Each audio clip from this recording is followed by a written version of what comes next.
वसुदेव सुतम देवम कंसुचारूर्मर्दनम देवकी परमानंदम कृष्णं वंदे जगद्गुरुं कृष्णं वंदे जगद्गुरुं। कृष्णाय वासुदेवाय हरे परमात्मने प्रणत क्लेश नाशाय गोविंदाय नमो नमः, गोविंदाय नमो नमः। हम सभी आज भागवत कथा के सायंकालीन सत्र में उपस्थित होकर के और श्रीमद् भागवत महापुराण के संदर्भ में चर्चा कर रहे हैं। और हमारी जो चर्चा है वो विगत सत्र में द्वितीय स्कंध के अध्याय संख्या 9 के श्लोक संख्या 24 से आरंभ हुई थी। भगवान ब्रह्मा ने कहा, भगवन सर्वभूतानाम अध्यक्षो व स्थितो गुहाम वेद हे प्रद्युद्धीन प्रज्ञानेन चिकित्सिता। आप हे भगवान, आप समस्त प्राणियों के अंतःकरण में साक्षी स्वरूप से उपस्थित हैं और आप अपने निर्भय ज्ञान से ये जानते हैं कि हमें क्या करना चाहिए। तो चूँकि विगत सत्र में चर्चा हुई थी कि श्री भगवान का जो आंतरिक उपस्थिति है मनुष्य के अंतःकरण में, मनुष्य के हृदय में, तो उसकी अनुभूति कैसे हो, यह विषय था हमारे पूर्व सत्र का। वहाँ पर यह कहा था कि आपकी दृष्टि जैसी बाह्य वस्तुओं को, बाह्य स्थितियों को देखने का प्रयास करती है, तो उस दृष्टि का जो स्थानांतरण है वह स्थानांतरण हमें आंतरिक रूप से करना पड़ेगा। ये प्रकरण आया था जैसे किसी दूर देश में कभी हमने कोई सुंदर भव्य मंदिर देखा हो, कोई भवन देखा हो, तो आँखों के मीचने पर भी वो भवन हमको प्रतीत होता है। इसलिए प्रतीत होता है क्योंकि उसकी स्मृति हमारे मन में है, चित्त में है, वो हमारी स्मृति में संचित है, इसलिए ऐसा होता है। और कभी कभी किसी काल्पनिक वस्तु का जब मन अपनी कल्पना से कोई स्वरूप या चित्र चित्रित कर लेता है, तब भी ऐसा आभास होता है कि हम उसको देख रहे हैं, आंखें बंद हैं, फिर भी उसका आभास होता है। अब यहाँ पर श्री भगवान समस्त प्राणियों के अंतःकरण में अवस्थित हैं। तो हमारा इतना सा कार्य है कि हम श्री भगवान को देखने के निमित्त अपनी जो दृष्टि है उसको घुमाना पड़ेगा, केवल उसको आंतरिक प्रवेश कराना पड़ेगा। यद्यपि ये है कथन तो सामान्य है, सहज है, जैसे हम बाहर देख रहे हैं खुले नेत्रों से, तो उसी प्रकार से हम आंतरिक जो परमात्मा की स्थिति है उसको भी देख लें। लेकिन ये सहज नहीं, ये कोई सहज कार्य नहीं है। सहज इसलिए नहीं है क्योंकि संसार के दृश्यों की स्मृतियां हमारे चित्त में निरंतर संचित रहती हैं। अनेक प्रकार के भोग संचित रहते हैं, अनेक प्रकार की स्थितियां संचित रहती हैं। तो जो संचय है चित्त के अंदर या जो हमारी स्मृति में संचित है, तो वो संचय होने के कारण बार बार संसार की स्मृतियां हमारे समक्ष प्रकट हो जाती हैं। वो अनायास प्रकट होती है, हमें इसके लिए प्रयास नहीं करना पड़ता। जैसे हमारा मन जो है वो सांसारिक विषयों में, सांसारिक दृश्यों में निरंतर घूमा करता है और कभी शांत नहीं होता। जागृत अवस्था में मन के स्वभाव, चेष्टा और क्रिया पर ध्यान दें आप, तो आप ये पाएंगे कि मन का जो स्वभाव है, मन की जो चेष्टा है, मन की जो क्रिया है, वो समग्रता से सांसारिक विषयों और दृश्यों की ओर उन्मुख है। और उस सांसारिक क्रिया का, चेष्टा का हम अवरोध नहीं कर पाते, रोक नहीं पाते। तो पुनः पुनः वे सब स्मृतियाँ, संसार की स्मृतियाँ, संसार के विषय, संसार के दृश्य हमारी स्मृति से बाहर निकल करके मन के पटल पर आया करते हैं। इसलिए हम परमात्मा के आंतरिक जो स्वरूप है, जो स्थिति है, उसका दर्शन करने में अपने को अच्छा महसूस करते हैं। हम उसका दर्शन नहीं कर पाते, प्रयास नहीं होता।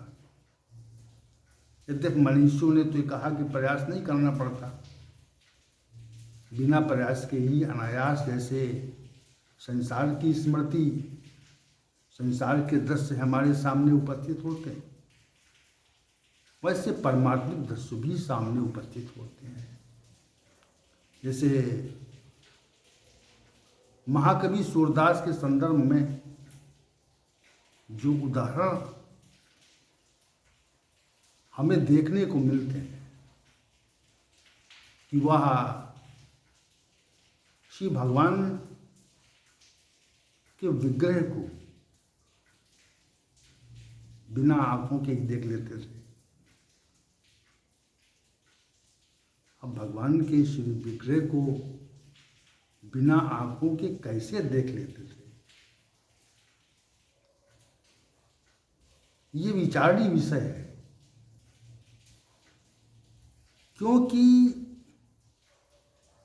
उनके चित्त के चिंतन में श्री भगवान ही समाहित हो गए हैं, श्री भगवान ही अवशेष हैं।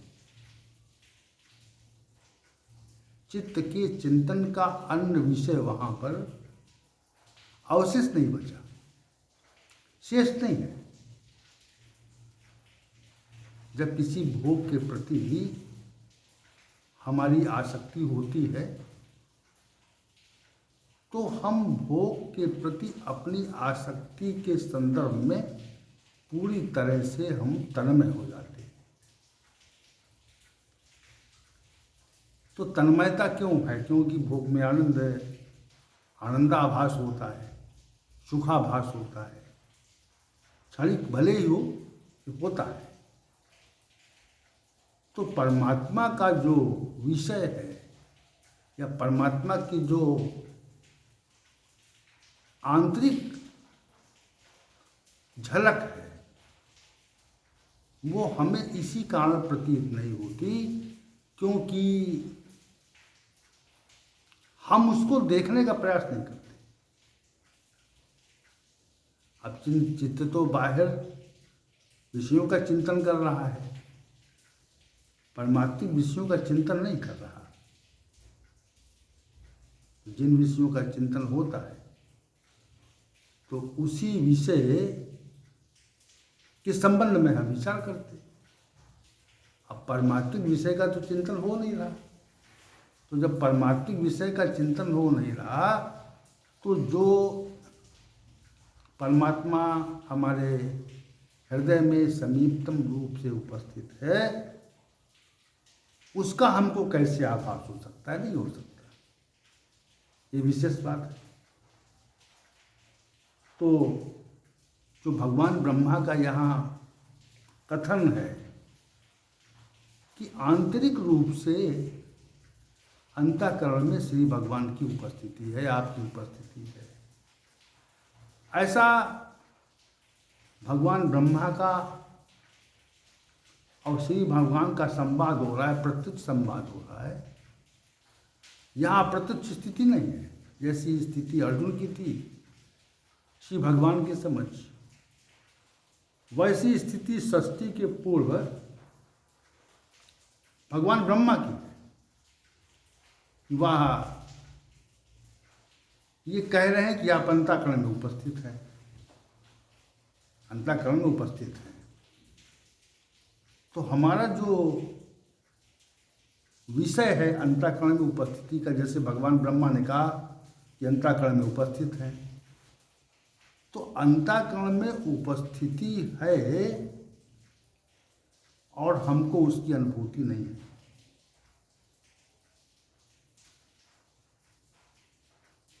अब समीपतम तो अंतःकरण है, इसके माध्यम से समस्त कर्मों का संपादन होता है, तो फिर भी हमको उसकी प्रतीति नहीं होती। तो एक तो बात यह है कि हम प्रयास करें उसकी प्रतीति के लिए, और दूसरा जो महत्वपूर्ण और सहज कार्य है, सहज बात है, वो ये है कि हम श्री भगवान से निरंतर प्रार्थना करें कि हमको अपना आभास कराएं, अपना दर्शन दें। तो चूंकि श्री भगवान तो सर्वत्र व्याप्त है और हमारी वाणी की प्रार्थना को अंतःकरण में उपस्थित होकर के नित्य सुनते हैं वो। तो ये प्रार्थना करें कि भाई हमें श्री भगवान आप हमारे अंतर तप में उपस्थित हैं, तो हमें अपनी झलक दिखाइए। नाहम प्रकाशा सर्वस्व योग माया समावृता, ये तो बाहर की बात है, अंतर की बात नहीं। ये जो भगवद गीता का जो सूत्र है, सिद्धांत है, श्री भगवान ने स्थापित किया कि नाहम प्रकाशा सर्वस्व योग माया समावृता, कि हम योग माया से अच्छी प्रकार आवृत होकर के सबके प्रत्यक्ष नहीं होते, सब हमको नहीं देख सकते। ये सिद्धांत तो बाह्य रूप से प्रकट होता है, लेकिन जो अंतरतम वाली स्थिति है वहाँ पर अगर हम प्रार्थना करें कि भगवान हमें अपना दर्शन दें, हमें झलक दिखाएं, तो चूंकि वाणी कर्मात्मक कर्मेंद्रिय भी तो उनके अंश जीव से ही संपादित होती है। तो वाणी की जो प्रार्थना है वह कितनी कातर भाव से है, कितने प्रेम से है, कितने स्नेह से है। वहाँ पर स्नेह का जो तत्व है वो कितना मिला हुआ है। जैसे हम किसी व्यक्ति विशेष को अपने यहाँ आमंत्रित करते, तो व्यक्ति विशेष से प्रार्थना करते हैं, भाई हमारे यहाँ पधारिए। तो व्यक्ति विशेष हमारी प्रार्थना पर ध्यान दे करके और हमारे आवास पर पधारता है, बहुत विशिष्ट व्यक्ति हो, तो उससे प्रार्थना पुनः पुनः करनी पड़ती, उसके पास अवसर नहीं है। अब आप कितने विशिष्ट व्यक्ति हैं, आप कितने विशिष्ट हैं,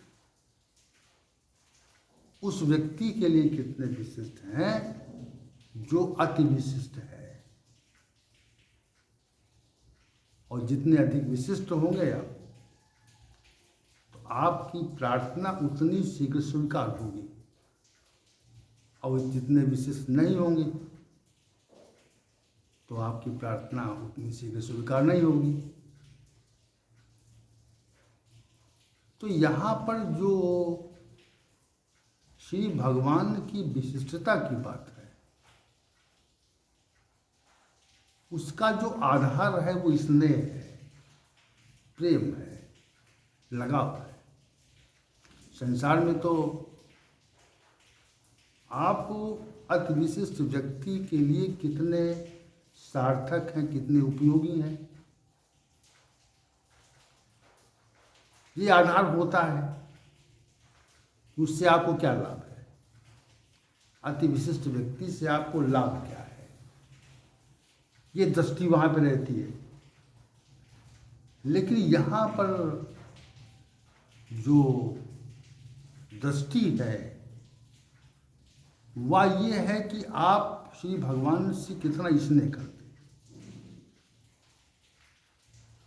आपका स्नेह ही श्री भगवान के मिलन का आधार है। उनके प्रत्यक्ष होने का जो आधार है वो यहाँ पर क्या है, यहाँ पर श्री भगवान के प्रत्यक्ष होने का जो आधार है वो आपका स्नेह है, आपका प्रेम है। कितना गहरा प्रेम है आपका, कितना सघन स्नेह है आपका। और जितना स्नेह गहन होगा, जितना आपकी जितनी प्रगाढ़ता होगी, जितना प्रेम प्रगाढ़ होगा, जितना पका हुआ होगा, तो उतनी शीघ्र ही वो आपको अंतरतम में स्थित श्री भगवान का दर्शन कर सकेंगे। ये भागवत का मूल तत्व यही है। जैसे आश्रय है, तो भागवत के 10 लक्षण में आश्रय अंतिम लक्षण है। आश्रय क्या है? आश्रय श्री भगवान के दर्शन विशेष से संबंध रखता है। तो शेष जो 9 लक्षण हैं, तो 9 लक्षणों का जो उद्देश्य है, जो घुमाव है, वो आश्रय की प्राप्ति के लिए है। तो वैसे जो आश्रय आपके अंतरतम में स्थित है, तो उस आश्रय से आप कितना गहन स्नेह करते हैं, और जितना गहन स्नेह करते हैं तो अंतरतम में स्थित वो श्री भगवान का स्वरूप उतनी शीघ्रता से बाहर आता है, उतनी शीघ्रता से आप श्री भगवान के स्वरूप का दर्शन कर सकते हैं।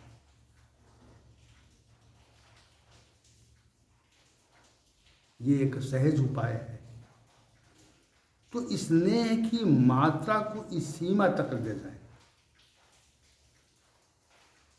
जितना इसे सांसारिक किसी व्यक्ति से बहुत स्नेह करते हैं, तो ये कहते हैं कि अब हमारा जो जीवन है वो आपके साथ लगा हुआ है, और हम आपके बिना रह नहीं सकते, ये कहते हैं ना, देखा होगा आपने। अधिक स्नेह की प्रगाढ़ता में ऐसा होता है कि हम कहते हैं कि भाई हमारा जो जीवन है आपके साथ है, लगा हुआ है, हम आपके बिना नहीं रह सकते। तो ये प्रेम की पराकाष्ठा है। और किसी कारणवश उस परम प्रेमी व्यक्ति का आपसे विलगता उसकी हो जाए, आपसे अलग हो जाए, या वो संसार से अलग हो जाए, मृत्यु हो जाए उसकी, तो ऐसा आभास होता है कि हमारा जो जीवन है वह अब बेकार है, वह अब बेकार है, ठीक नहीं है। तो ये सांसारिक बात है। सांसारिक स्नेह की प्रगाढ़ता में ऐसा होता है कि हम अपने जीवन को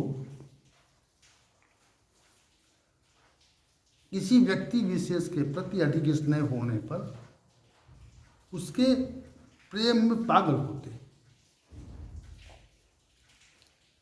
तो यहाँ पर भी जो है श्री भगवान के स्नेह में हम कितना पागल हैं, कितना हमारा स्नेह उनके प्रति है, कितना अनुराग है।